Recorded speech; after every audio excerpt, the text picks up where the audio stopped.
Hey guys, welcome to FunNGun. Not gonna lie, this is something I've wanted to give a try for quite some time now. If that meant me having to buy a barrel or buying a gun that was already set up this way, or for in this case, have it milled that way, that is barrel ports.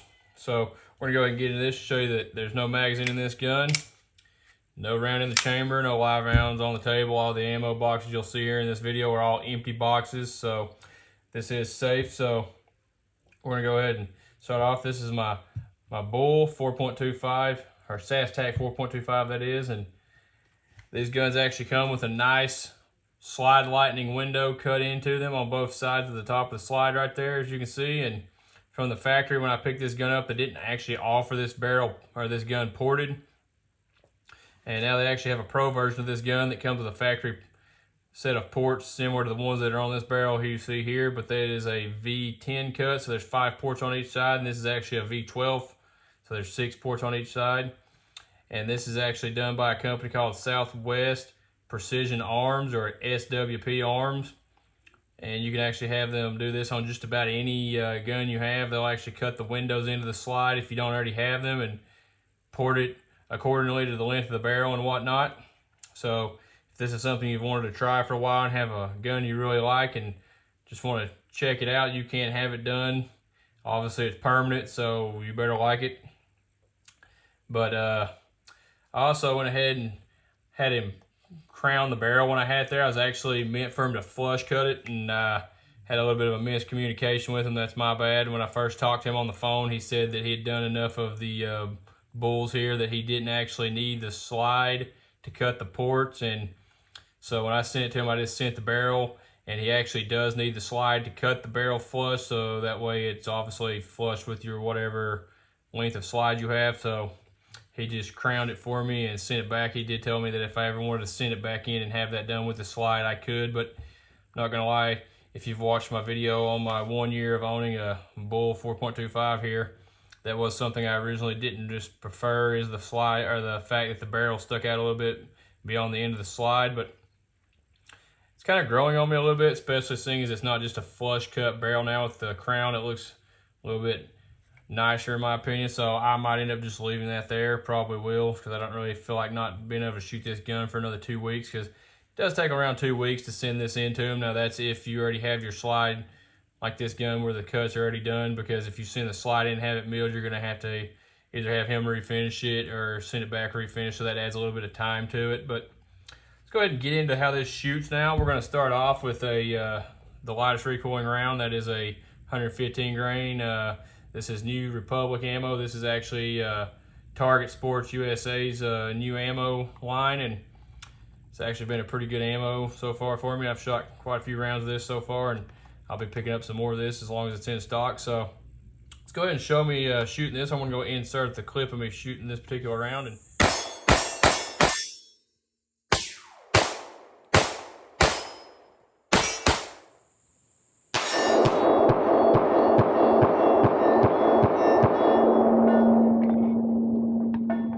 as you can see, with the 115 grain, with the ported barrel, this is almost like shooting a 22. There's absolutely pretty much no muzzle rise with this. Hardly no felt recoil. Makes this thing an absolute blast to shoot.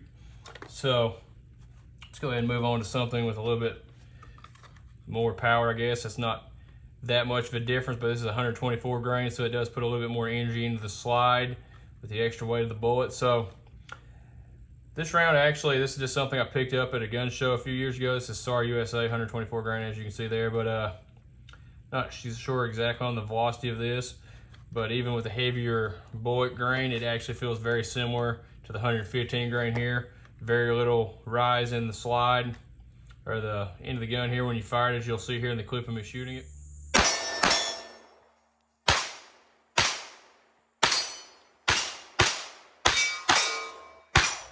So as you see, these two actually feel almost identical when firing them.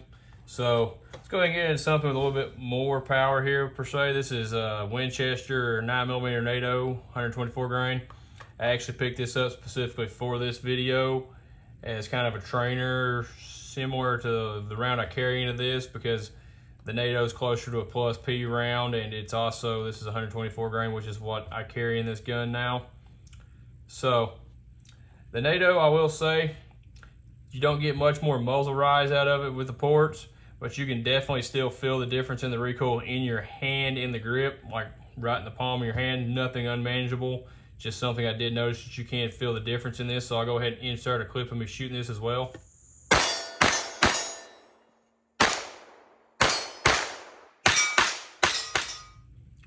So as you can see, even being NATO there, this is still a pretty soft shooting gun. So let's go ahead and move on to the round that I actually carry in this particular gun, which is Winchester HST.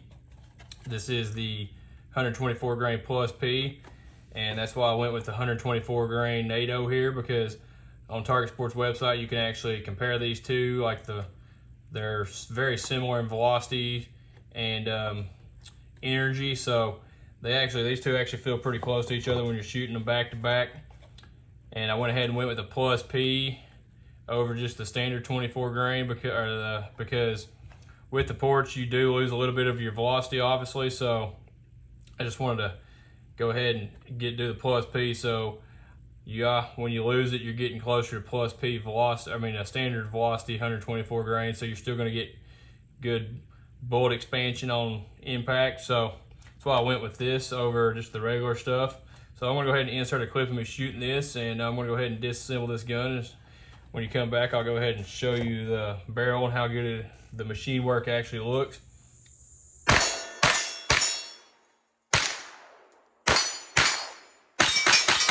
Okay, as you can see, your 124 grain HST plus P, still not that bad, especially with the ports. Wasn't that bad before, but the ports definitely keep the muzzle down quite a bit more than it would without them. Really liking these ports so far. And as you can see, these ports are actually very well machined, no sharp edges, nothing like that. On the inside, when you look down the barrel, there's no burrs, nothing like that.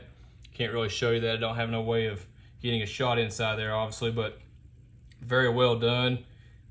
When he actually did the crown work here, it's a even bevel all the way around. No sides are wider than others, so it's actually perfectly lined up with the barrel. That's what I'm looking for. So that's actually very well done as well. So if you send anything into SWP Arms, you're going to get back very well done work, especially for the price. To have this barrel ported, and if you just have it crowned, is $150 for the ports. If you already have the slide cut to line up with, and another $25 if you just have it crowned, and it is it's $30 if you have it flush cut and crowned like I meant to have done. But like I mentioned before, I failed to send the slide into him, so I just ended up with a crown, so that's on me. Which, like I said, I'm kind of actually growing on me. I kind of like that, so I'll probably leave that alone. But really, so for $180, you can have it flush cut and ported if that's what you're looking for, or $175 if you want to have it crowned like I have set up here, which I do like the way the crown looks now. It kind of just makes it have more of a custom look than just flat across the end. Also protects the end of your rifling from being beat up.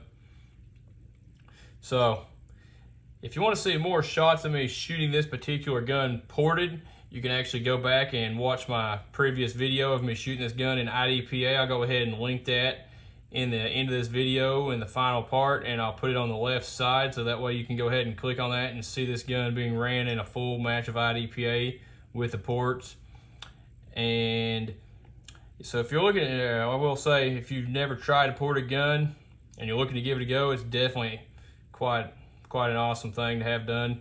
Like you said, you do lose a little velocity. I'm not going to get into all that. I don't have no way to show you that. I just know for a fact, obviously, you're going to lose some velocity because, I mean, you pretty much have almost about an 1.5 to 2 inch barrel now on this particular gun, because your chamber ends about right here in your first port. So you don't have a lot of barrel before you start losing velocity with this gun. But everything, I haven't actually done anything like mechanical to this. I didn't change any of the recoil springs or anything in this gun, and I put about 300 rounds through it so far, and it's been reliable. Now that ain't going to be with every gun you have ported.